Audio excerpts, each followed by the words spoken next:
What do you think about what is going to happen? Well, I think we're in the early stages of a dramatic shift in the nature of work. I think, frankly, the way we have defined work in the past has been tightly specified activities, highly standardized activities, and frankly, that's work that robots and machines can do much better than we human beings can. The opportunity that's created by the technology is it now gives us an opportunity to say, what is it that we as humans are uniquely able to do? And it frees us from those routine kinds of tasks that most of us in our work environments are consumed by.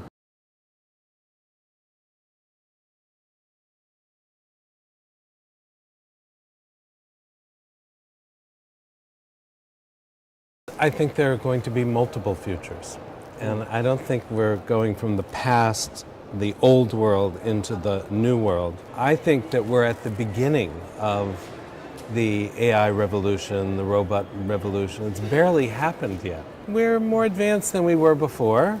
We can do a lot of, we can do superhuman narrow tasks, but we don't have broad, deep, subtle intelligence across the board.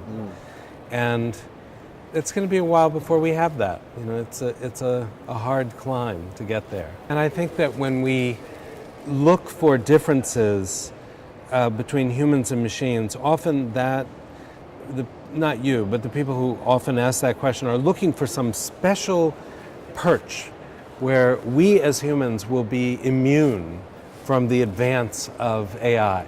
No way. And we have emotional intelligence, or we have creativity, Exactly. and they don't.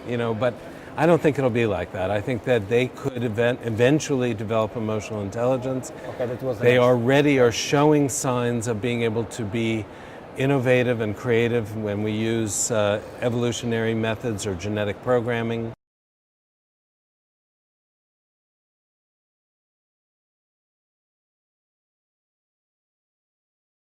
The challenge, I think, for all of us is the uncertainty of where the opportunities will be, and it's why I tend to focus on cultivating the capabilities that will help us to learn faster rather than focusing on specific skills, because I think too many people are saying, well, you need to learn this particular skill.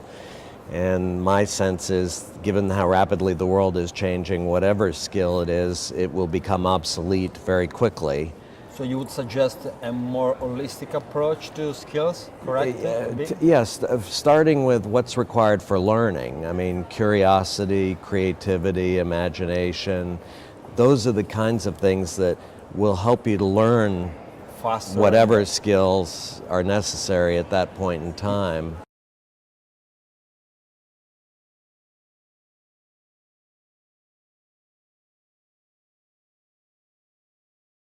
What blockchain is for you? What is and what is for you? What it is, I think a way for us, as we change the way the world's working now, a way for us to trust each other again.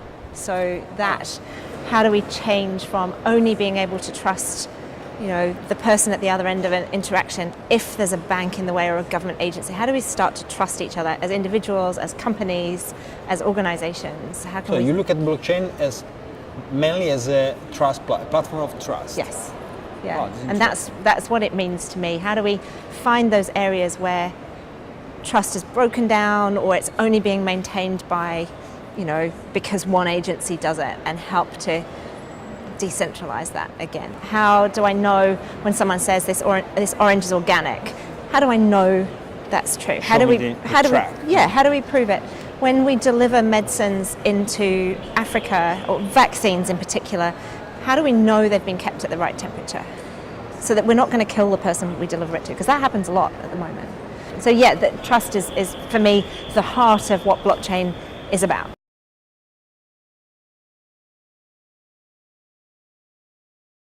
I describe myself as a long-run optimist and a short-run pessimist. This is nice. I'm going to steal it. Because I think that if you're just an optimist, you tend to be very passive. I'm optimistic about the future of technology and what we can do with technology. I think that there are reasons to be cautiously optimistic about how we can transform society.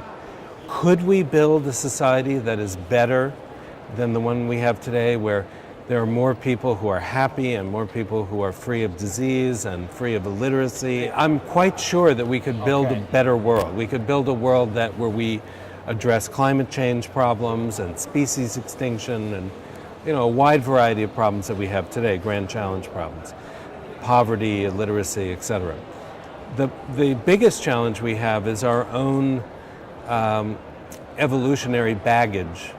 And you can see that evolutionary baggage in the news every day, in the way that countries interact with each other, the way the U.S. interacts with. It's old, but it's real. Yeah, it's real. And so we need to overcome some of these problems, and that's going to be a challenge. We need to work very hard to ensure that the experiment of civilization and the knowledge that we've accumulated continues. And the good news is that if we can get through those wickets, that there is no limit to what we could do and what we could become and how we could evolve.